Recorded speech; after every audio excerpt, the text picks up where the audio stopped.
1. உலகளவில் அதிக சம்பளம் வாங்கும் டாப் 10 விளையாட்டு வீரர்களின் லிஸ்டில் கால்பந்து வீரர் ரொனால்டோ முதல் இடத்தை பிடித்துள்ளார். போர்ச்சுகல் மற்றும் அல் நஸ கால்பந்து அணிக்காக விளையாடி வரும் இவர் இதுவரை $260 மில்லியன் சம்பளமாக பெற்றுள்ளார். கோல்ஃப் விளையாட்டு வீரர் ஜோன் ராம் இந்த லிஸ்டில் 2ஆம் இடத்தை பிடித்துள்ளார். ஸ்பெயின் நாட்டைச் சேர்ந்த இவர் இதுவரை $218 மில்லியன் சம்பளமாக பெற்றுள்ளார். கால்பந்து வீரர் மெஸ்ஸி இந்த லிஸ்டில் 3ஆம் இடத்தை பிடித்துள்ளார்.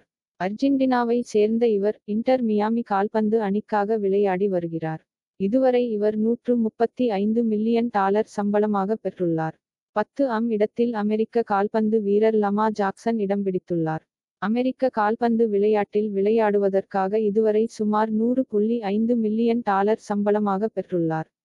2. கோடை வெயில் காரணமாக உடலில் அதிக வியர்வை வரும்.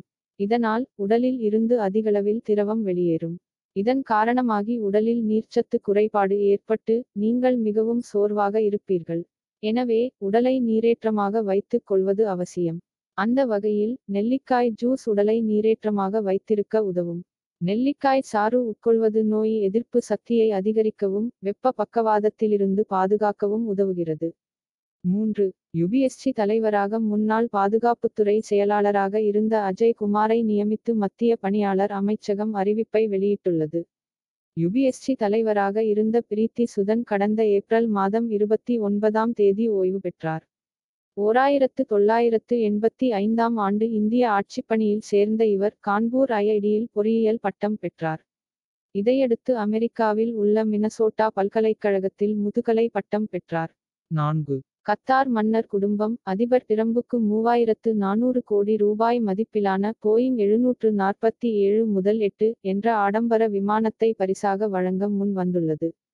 இதற்கு அமெரிக்க எதிர்க்கட்சியினர் மட்டுமின்றி டிரம்பின் குடியரசுக் கட்சியைச் சேர்ந்த சிலரே எதிர்ப்பு தெரிவித்துள்ளனர். இதுகுறித்து அமெரிக்க அதிபர் டிரம்பிடம் செய்தியாளர்கள் கேள்வி எழுப்பினர்.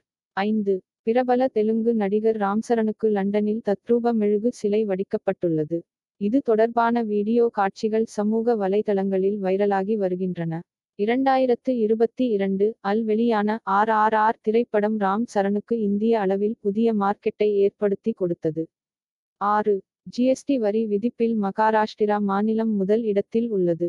இங்கு ஏப்ரல் 2025 ஒரே மாதத்தில் பெறப்பட்ட ஜிஎஸ்டி வசூலின் அடிப்படையில் $41,645 கோடி வருவாய் கிடைத்துள்ளது. 2வது இடத்தில் கர்நாடகா மாநிலம் உள்ளது. இங்கு $17,815 கோடி வசூல் ஏப்ரல் மாதத்தில் கிடைத்துள்ளது. குஜராத் மாநிலம் 3வது இடத்தில் உள்ளது. இங்கு ஏப்ரல் மாதம் $14,970 கோடி வருமானம் கிடைத்துள்ளது. ஹரியானா மாநிலம் 4வது இடத்தில் உள்ளது. இங்கு ஏப்ரல் மாதத்தில் $14,057 கோடி ஜிஎஸ்டி மூலம் வருவாய் கிடைத்திருக்கிறது. ஜிஎஸ்டி வருவாயில் தமிழ்நாடு 6வது இடத்தில் உள்ளது. இங்கு ஏப்ரல் மாதத்தில் $13,831 கோடி வசூல் செய்யப்பட்டதாக தகவல்கள் தெரிவிக்கின்றன. 7. யூடியூப் இந்தியாவின் நிர்வாக இயக்குநராக குஞ்சன் சோனி நியமிக்கப்பட்டுள்ளார். இனி வரும் காலங்களில் இந்தியாவில் யூடியூப்பின் வளர்ச்சி மற்றும் புதுமை முயற்சிகளுக்கு சோனி தலைமை தாங்க உள்ளார். யூடியூப்பில் சேர்வதற்கு முன்பு சலோரா நிறுவனத்தில் பணிபுரிந்து வந்தார் சோனி.